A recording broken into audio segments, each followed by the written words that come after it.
Module 6, Objects and Arrays. Welcome to Beidat IT Training.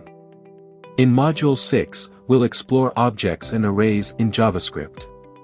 You'll learn how to create and manipulate objects and arrays. For example, creating an object. HTML. Script. Let person equals. Name, John. Age, 30. Greet, function.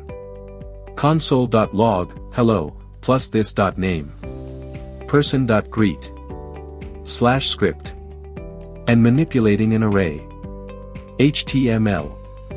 Script. Let fruits equals, apple, banana, cherry. Fruits.push, date. Console.log, fruits. /script. Exercises will help you practice using objects and arrays, and a lab project will guide you in developing a script that uses these concepts. An interactive quiz will test your knowledge.